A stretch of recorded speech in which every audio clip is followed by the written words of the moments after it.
veio ao meu coração e eu acho muito pertinente para o momento que estamos atravessando.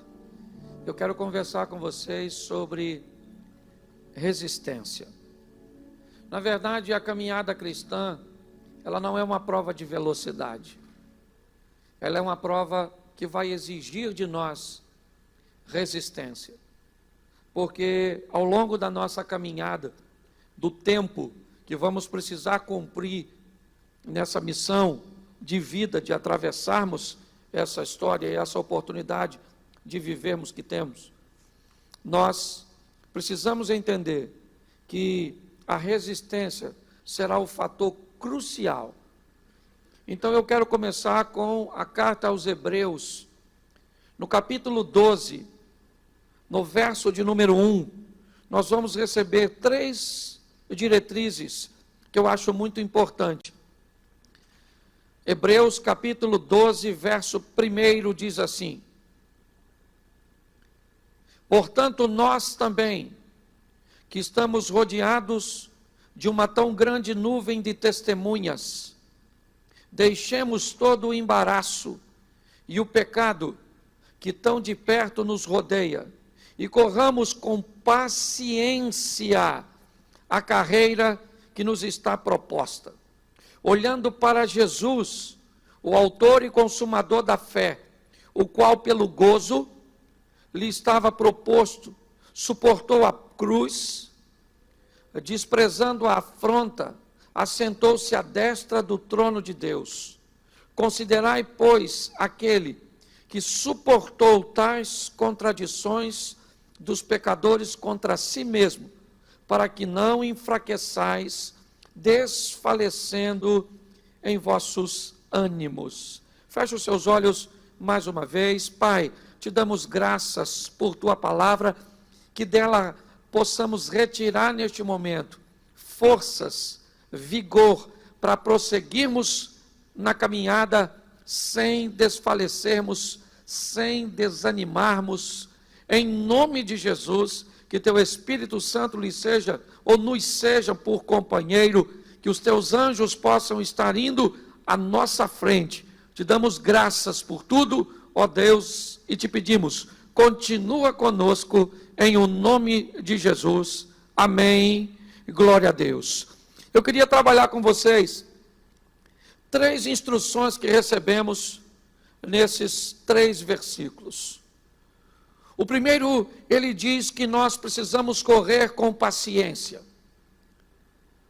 O primeiro nos fala de que não há necessidade de uma velocidade tão grande, de criarmos um ambiente afoito, onde coloquemos sobre nossa vida um nível de ansiedade que nos leve a enfrentar problemas.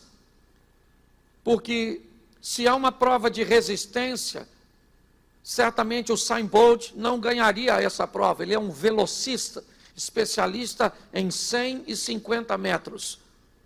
Mas um maratonista, alguém apto a saber que ao longo do percurso, ou do percurso que irá fazer, terão subidas, descidas, muitas vezes terrenos instáveis, terão que se desviar de alguns obstáculos, resistir às dores, para que consiga chegar até o final. Quando nós olhamos 3 direções, nós recebemos aqui. A primeira é a paciência. Precisamos ser paciente para essa caminhada cristã. Quando nós olhamos para Jesus, no Evangelho de Marcos, no capítulo 9, no verso 19, é trazido um demônio, ou um menino, possesso por um demônio, para Jesus. Jesus não estava presente, ele estava no monte orando com alguns de seus discípulos. Mas o pai deste menino traz o menino para os discípulos que não haviam ido com Jesus orar. E esses discípulos então vão fazer um processo de exorcismo, vão tentar expulsar o demônio deste menino. Só que eles não conseguem expulsar. E logo em seguida Jesus chega.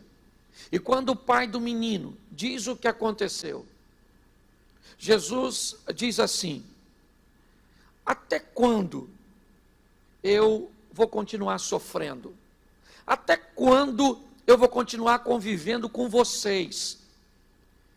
O que ele está dizendo a seus discípulos, aos homens que ele estava treinando é: para lidar com vocês nessa caminhada, eu vou precisar de muita paciência para lidar. Até quando eu vou ficar aqui tendo que conviver com vocês?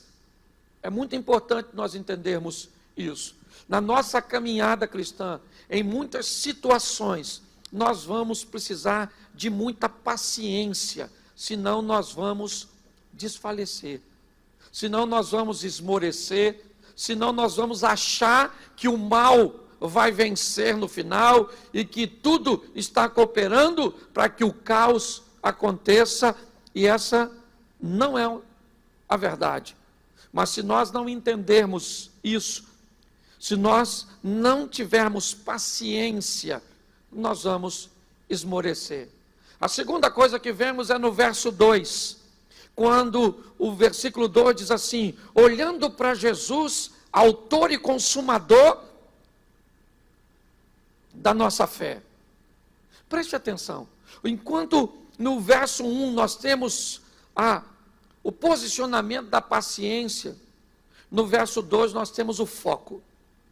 O texto está dizendo: olha, não perca o foco, continue olhando para Cristo. Em meio a tudo isso que está tentando te atormentar, continue, não perca seu foco, continue olhando para Cristo, porque é Cristo o autor e consumador da fé. Então, se nós perdemos o foco em Cristo, certamente vamos olhar para todo esse sistema, para toda essa história, e vamos achar que ela é muito maior do que o nosso Deus. Por quê? Porque a fé em Deus está estabelecida em mim e em você por Cristo. Ele é autor e Ele é consumador da fé em nós. Então, se perdermos o foco em meio a isso, certamente nossa resistência vai embora. Primeiro, precisamos de paciência. Sim, sermos pacientes, entendermos que o percurso é desafiador. Segundo, não perder o foco. O nosso foco é Cristo. Sabemos que em Cristo somos mais do que vencedores. É assim que funciona. E o verso 3, ele diz assim: considerai, pois, aquele que se suportou, tais condições ou contradições dos pecadores contra si mesmo, para que não enfraqueçais, desfalecendo em vossos ânimos. Preste atenção nessa questão de foco. Deixa eu voltar um pouquinho ao ponto anterior primeiro. Jesus está num casamento em Caná da Galileia, João capítulo 2. Está ali sua mãe, seus discípulos e uma festa com alguns convidados. De repente, Maria nota que o vinho daquela festa não será suficiente para ir até o final. Maria então vai até Jesus e diz a ele: eles não têm vinho, o vinho acabou, essa família vai passar vergonha. Jesus disse a ela: o que tenho eu contigo, mulher? Ainda não é chegada a minha hora. Quando vão prender Jesus uma vez, ele foge e diz: ainda não é chegada a minha hora. Mas quando Jesus vai ser preso no Getsemane, ele diz: é chegada a minha hora. Por isso ele diz: ninguém tira a minha vida, sou eu que a dou. Eu queria que você prestasse atenção, porque voltando para o foco, não tinha problema nenhum ele fazer o milagre da transformação, ele fazer o milagre de ressuscitar um morto, de curar alguém, mas muito mais do que isso, ele não perdia o foco. Ele sabia que o foco estava na cruz, morrer sendo santo para salvar todos os pecadores num sacrifício único. Quem não deseja esmorecer, parar, ficar neutralizado, precisa aprender a manter os olhos na sua missão, naquilo que deseja. Se você quer ser resistente, não basta ser paciente para suportar. Você tem que ter foco, você tem que ter um posicionamento. E por último, aqui no que lemos, considerai aquele que suportou resistência. Não foi à toa que Jesus chamou pelo menos 4 discípulos pescadores, homens hábeis para lidar com resistência, com exaustão e com frustração. Pelo menos 4 de seus discípulos, Pedro, seu irmão André, Tiago e seu irmão João. Os 4 eram sócios numa pequena cooperativa de pesca, provavelmente coordenada por Zebedeu. Mas, quando nós olhamos para isso, o que vemos? Pessoas aptas, resistentes. O que nós voltamos essa manhã em nosso barco? Nada. Nosso barco está vazio, mas e amanhã? Amanhã nós vamos sair para pescar novamente. Essa era a visão. Esse era o posicionamento. Pessoas resistentes. Vamos lá, vamos pegar Mateus capítulo 4, Jesus no monte da tentação, 40 dias sem comer.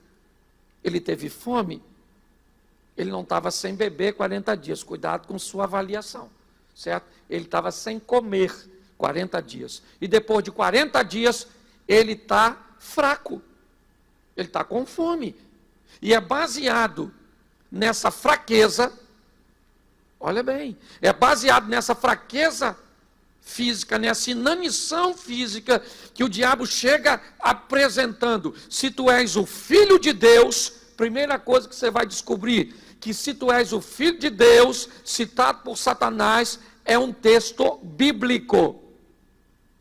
Ok? E Jesus também, fraco fisicamente, mas resistente, ele diz ao diabo, também um texto bíblico, nem só de pão viverá o homem, mas de tudo aquilo que procede da boca de Deus.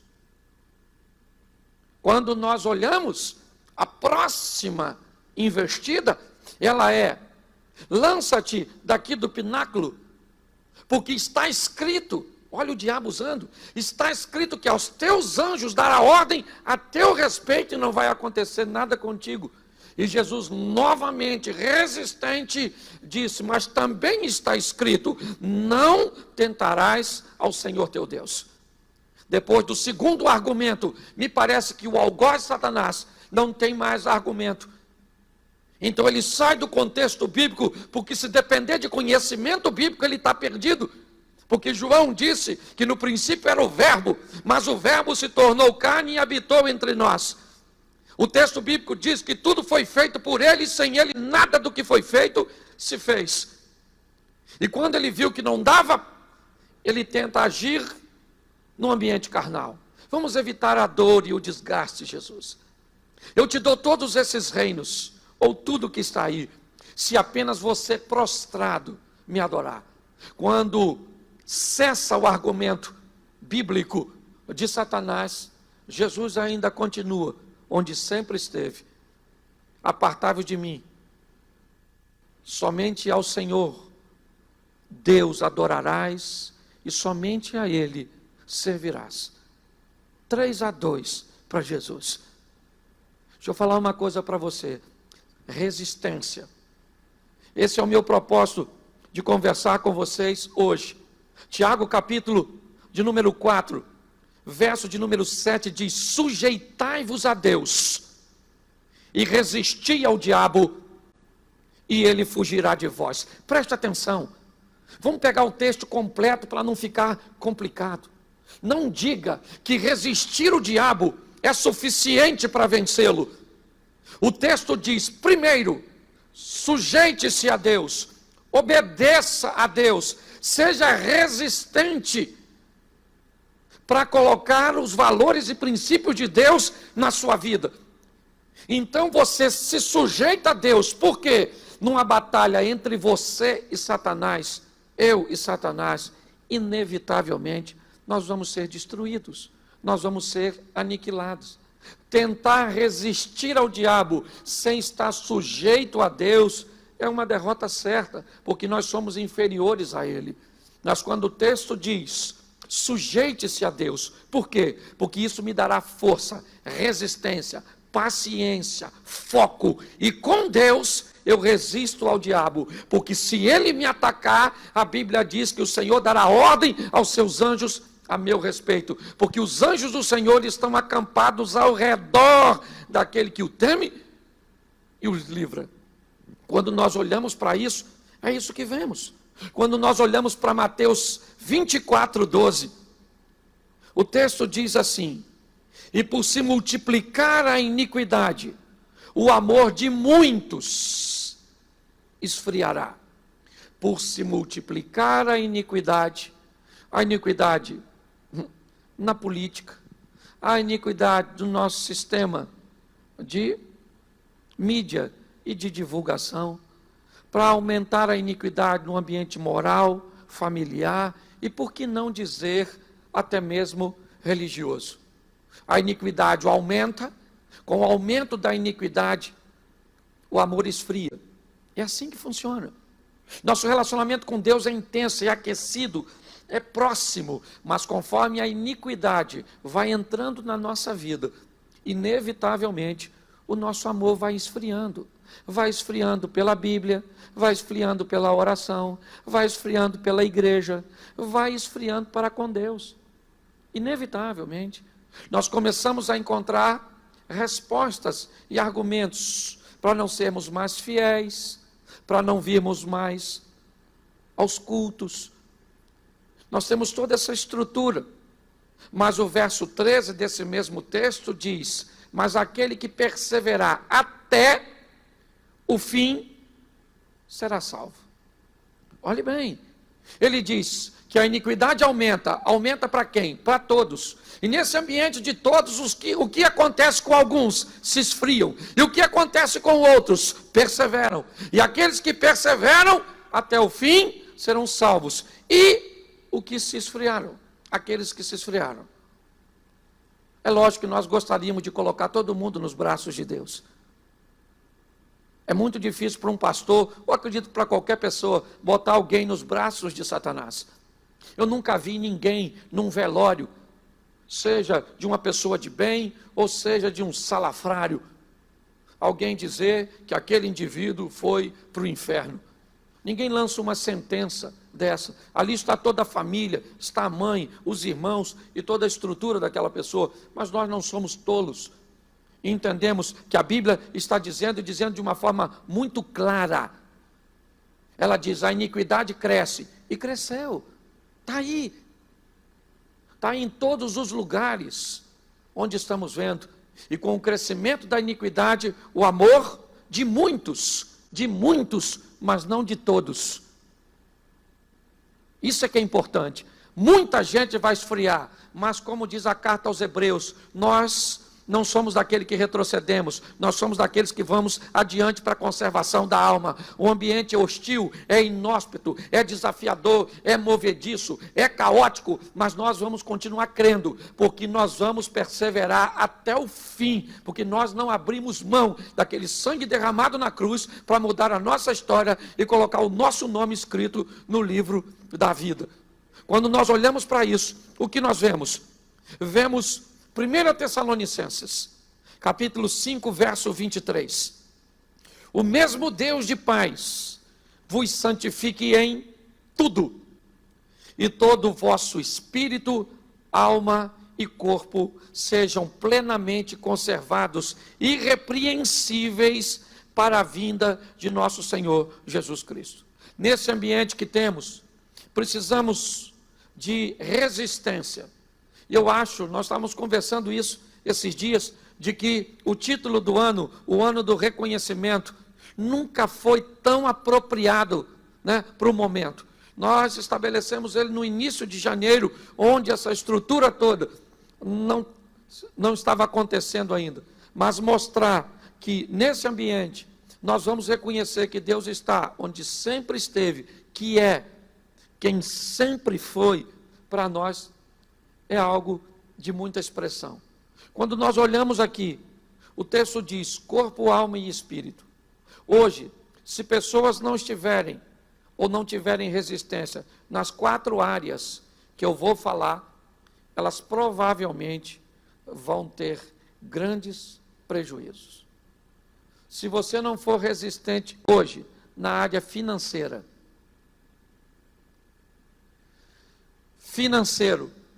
porque ao longo de todo o tempo, o pastor Gerson Costa esteve aqui falando para nós, numa manhã, ou nos falando, numa manhã, aqui, sobre finanças. Ele disse que nós fomos ensinados a economizar dinheiro para esperarmos uma crise. Mas ele ensinou seu filho e aprende e ensina pessoas a economizarem dinheiro para aproveitarem a crise. Olhe bem, enquanto uns se preparam para passar a crise, outros se aproveitam, ou outros criam uma estrutura para se aproveitar da crise. Mas eu aprendi que tem gente que não se prepara nem para sobreviver à crise e nem para se aproveitar na crise. Olhe bem. Se hoje pessoas não tiverem resistência financeira, e ela não vai vir de agora, porque resistência não é coisa que você faz no momento. Resistência é coisa que você faz antes, certo?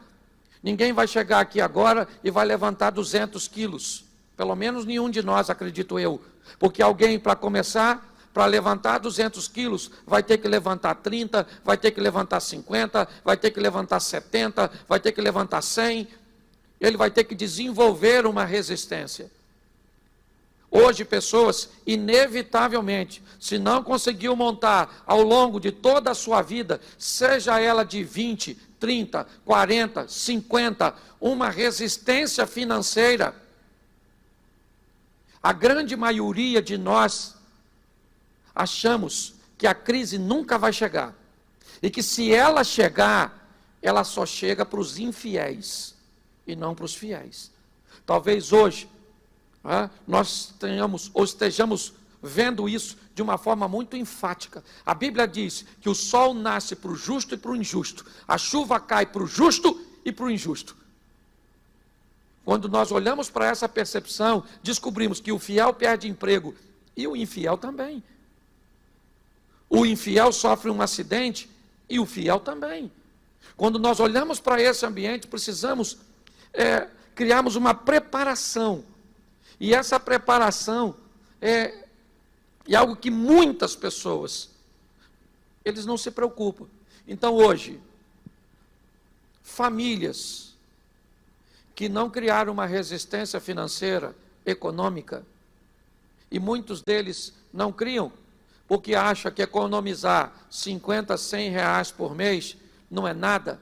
Mas se pessoas economizassem 50 reais nos últimos 5 anos por mês, você pode ter certeza que hoje talvez ela teria dentro da sua estrutura, porque é só você olhar, quem só pode guardar 50 reais por mês, provavelmente é alguém que vai ter no máximo um operacional de 1.000 mensal. E se ele pegasse, nesses 5 anos, e guardasse 600 reais por ano, ele teria 3.000, e esses 3.000 que ele teria guardado em 5 anos, seria a resistência para ele durante 3 meses de crise. Mas a grande maioria sequer foram capazes de criar uma resistência financeira. E hoje, empresários estão falindo, pessoas já não estão mais conseguindo, seus compromissos estão virando dívidas, porque para mim só é dívida depois que vence. Antes de vencer não é dívida, é compromisso, certo? Só se torna dívida depois que venceu. Antes de vencer não é dívida, é um compromisso que eu tenho. Segunda área que precisamos, e que às vezes muitos de nós sequer sabíamos, a área física. Hoje precisamos investir na nossa imunidade. Quantas pessoas sequer sabiam que estavam fragilizadas? E agora não sabem direito, porque algumas pessoas, ao contrário, olhavam para grupo de riscos, e existem eles, mas nós já recebemos notícias de que pessoas aparentemente sãs, em idades que não seriam idades de risco, já estão tendo sérios problemas. Então nós precisamos hoje dar uma olhadinha em como estamos comendo e como estamos dormindo, se estamos nos guardando de verdade ou não. Resistência física. Se nós não olharmos para esse ambiente, nós vamos ter problema. Terceiro, resistência emocional. Eu não sei você que está aí me ouvindo, ou esse grupo pequeno que está aqui. Eu tenho ouvido tanto troço, agora deu uma diminuída, e eu ouço pouco, porque eu fico fora, né? Quase o dia todo. Mas quando chego em casa, eu ouço tanto troço dessa doença, que eu já tenho sintoma. Tem hora que me dá falta de ar, dor no peito, certo? Dor de cabeça, eu acho que eu estou quente. Ou seja, se nós não tivermos resistência emocional, você liga a televisão e olha para o Equador, urubu voando. Olha bem. Se você não for resistente, sabe o que está acontecendo? Eu falei ontem com um amigo, uma moça do Ministério de Louvor, uma menina bem casada, estruturada, sabe? Não vou nem falar a cidade, porque possa ser que... Né? Mas ela tentou suicídio. Não foi resistente emocionalmente. Pessoas que nem foram mandadas embora ainda e já está apavorada, porque pode perder o emprego. Então, inevitavelmente, você quer uma dica para ficar bem emocionalmente? Primeiro, não vou botar você alheio às notícias não, mas pegue um jornal sério, um repórter sério, ok? E assista para você não ficar. Aí você muda de um para o outro. Aqui morreu 20, lá morreu 30. Aqui está dando notícia do Irã, aqui da China, aqui da Itália, aqui dos Estados Unidos. E mostra a carreta fulano morrendo. E o outro, as filhas dos filhos. E se não basta, ainda já estão falando do mosquito. Eu estava vendo a repórter, saiu do vírus e foi com o mosquito, que parece que é Deus. Tríplice ação: chikungunya, dengue e zika. Se nós não guardarmos e não buscarmos uma resistência emocional, vamos cair em depressão. Sim, vamos ficar desanimados, temos que ser resistentes. Pare de assistir essas porcarias, de botar esses lixos dentro de você. Escolha um, esses grupinhos de WhatsApp, essas brincadeiras do vírus, já atrapalha a gente. Se não tivermos resistência emocional, nós vamos ter sérios problemas. E é por isso que muitos casais e famílias já estão tendo problema para ficar no isolamento social, que, aliás, diga-se de passagem, precisa ser bem visto. Porque eu vejo esses artistas globais, eu vejo esses camaradas aí, cantores, essa turma aí, né, lá de cima, falando de isolamento social. Não estou falando contra não, mas queria lembrar vocês aqui, e eles que estão lá, é mole, mano. Ficar isolado com Netflix, Sky, casinha com piscina, 400 metros quadrados. Você tem um filho ou dois, a geladeira está cheia, e se faltar, tu tem dinheiro para ir lá comprar. Jesus está na sua casa, se é que está. Ok? Agora presta atenção, querido. Vamos criar um isolamento social. 6, 7 filhos. Numa casa de meia água, um calor que parece que o inferno é parede e meia. Uns meninos que comem, que parece até esmeril, que encostar, come. Não tem dinheiro para nada. Netflix é gato net. E olhe lá, que provavelmente não está dando nem para pagar para alguns. E as pessoas vêm com esse discurso bonitinho. Aliás, esses dias pegaram um cara que estava falando de isolamento na rua. Um repórter, deu uma confusão danada. Gente, a população está em primeiro lugar. Nós precisamos entender isso. Sabe? Se não cuidarmos emocionalmente, aí não tem jeito. O marido fica em casa, não estava acostumado com a dinâmica do lar. A mulher arrumava a casa por volta de 12:30 e 1h. Por que não dava para arrumar antes? Era muita coisa. porque ela gostava de acordar mais tarde um pouquinho, e ele não sabia porque ele saía cedo para trabalhar. Agora a mulher acorda 10 horas, o miserável está em casa, acorda cedo porque trabalha. E não está trabalhando. Aquela barriga, só Jesus, vou nem falar. Escute só. Nós olhamos para esse ambiente, é mole. Sabe? Darmos diagnóstico para a história dos outros. E aí não tem jeito. Ah, pastor, o nível de divórcio cresceu. O que o senhor acha? Eu acho que as pessoas não estão preparadas emocionalmente para ficar em casa. Porque o marido em casa, 40 dias, cheio da grana, ele fica mais bonito. Agora um cara duro em casa, o que ele vai estar? Aborrecendo mulher e ainda bota a culpa na coitada das mulheres. Então, emocionalmente, nós precisamos estar equilibrados. Porque, presta atenção, eu já falei financeiramente, desequilibrado. Você imagina, um indivíduo sem dinheiro, um indivíduo sem saúde ou com alguém dentro de casa, porque já não tem dinheiro, perde a saúde, precisa comprar remédio, e agora está nesse convívio de isolamento e nessa situação que tem tendência, segundo informações, a ficar mais acirrada.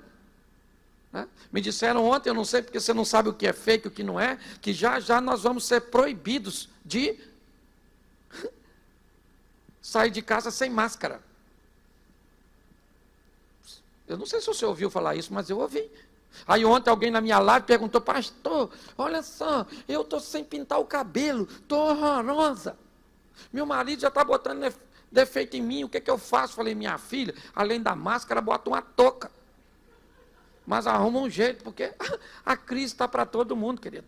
O outro falou comigo, pastor, mas as pedras estão no caminho. Eu falei, melhor uma pedra no caminho do que duas nos rins. Nós temos que olhar a estrutura por um ângulo diferente. Emocionalmente, pastor, o senhor faz graça de tudo, mas se eu não fizer, eu vou ficar do mesmo jeito que muita gente está doente, adoecida, com essa visão pessimista. E por último, nós precisamos de uma resistência espiritual. Porque isso não é coisa só humana, não. Não é homem que vai resolver e vai tirar o mundo dessa situação, não. Só Deus intervindo. E para Deus intervir, o povo tem que clamar, porque o povo que se chama pelo meu nome, se ele se humilhar e orar e se converter dos seus maus caminhos, então eu ouvirei do céu. Olha bem, e virei e sararei a sua terra. É assim que funciona. Nós precisamos de resistência espiritual. O que eu estou vendo hoje, na grande maioria, o povo tem resistência financeira? Não. Bastou um mês, que estamos chegando aí, um mês, e já é o suficiente para a maioria estar enrolada. E não fale comigo que ganha pouco. Economizar dinheiro não tem a ver com quantidade que você ganha. Entendeu? Se você fosse alguém que economizasse e que tivesse uma linha de segurança e de resistência, você hoje poderia dizer para alguém, rapaz, eu juntei R$500 durante os 5 anos. E alguém poderia dizer assim, mas R$500 não é nada. Não é nada? Vai pagar R$500 para você ver.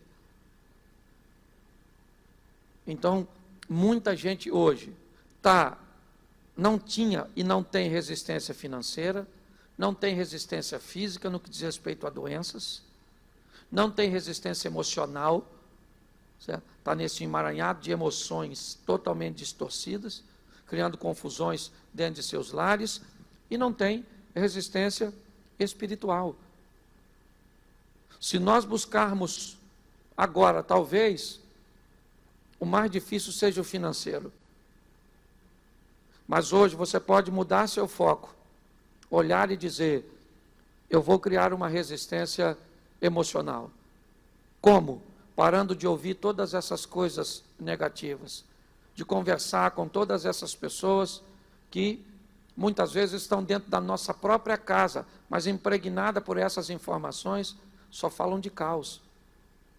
Eu vou criar uma resistência física, vou beber bastante água, vou procurar comer direitinho, vou procurar dormir direitinho e vou me manter nesse isolamento, porque contrair o vírus, eu sei que eu vou contrair, mas que ele tenha o menor impacto possível na minha vida, para que sequer eu precise ir a um posto de saúde para me cuidar.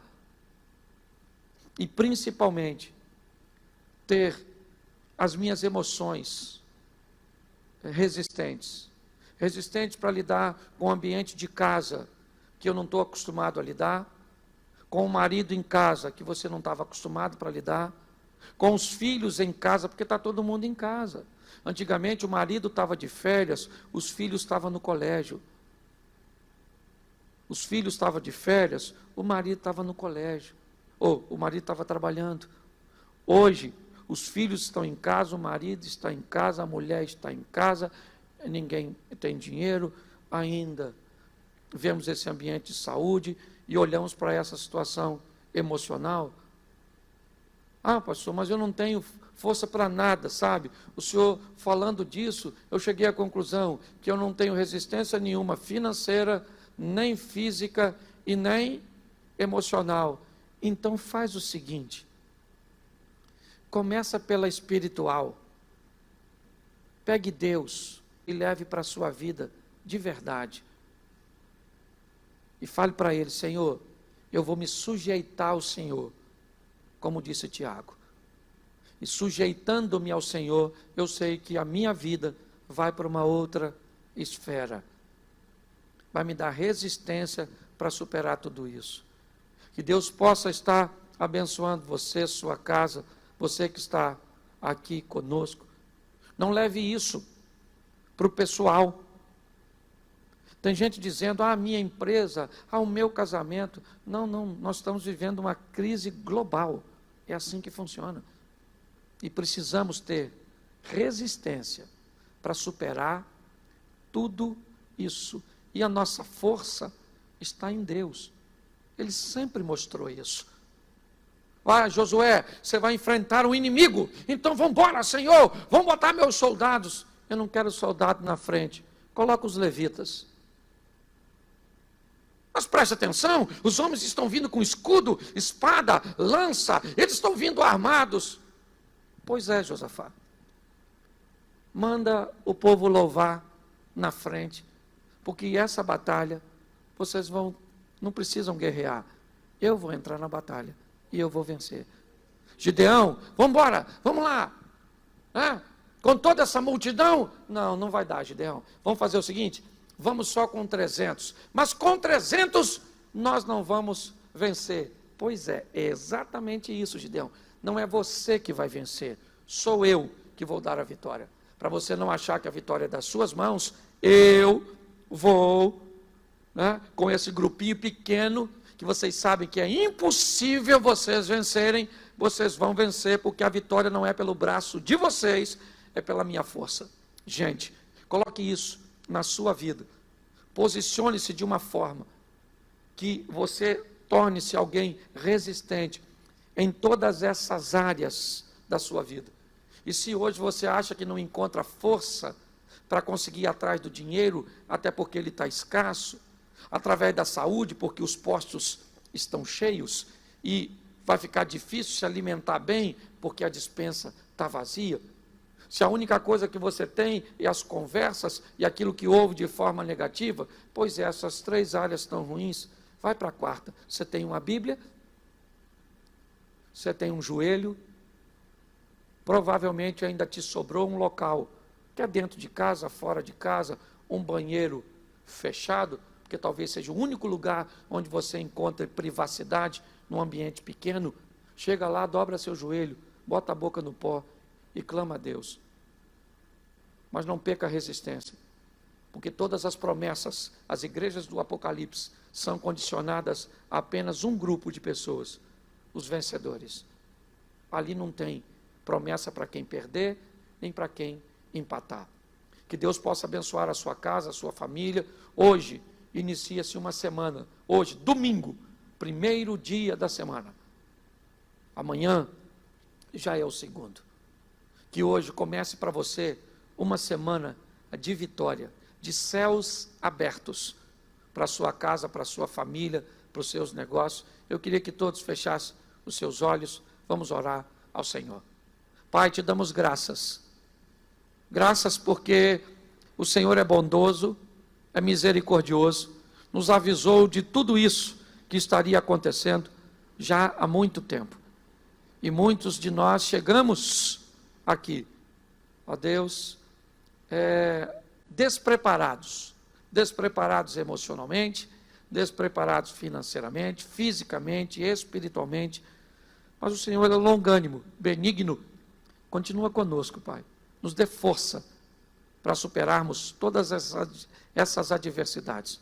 Guarda aqueles que estão muito abalados emocionalmente, guarde aqueles que estão, ó Pai, com muitas dificuldades financeiras, guarde aqueles que estão muito doentes, e desperta aqueles que estão longe de Ti, porque perto de Ti, o Senhor é o Jeová Rafá, é o que traz a cura, o Senhor Jeová Jirê, é o que dá recursos, e o Senhor é o Jeová Shalom, é o Deus de paz.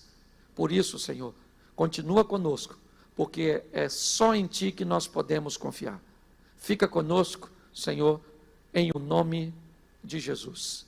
Que o grande amor de Deus, nosso Pai, a graça de nosso Senhor e Salvador Jesus Cristo e as doces consolações do Santo Espírito de Deus seja para com todo o povo do Senhor, e todos digam amém. Que Deus abençoe a todos aqui presentes e a você que está aí em casa. Fique com Deus, graça e paz.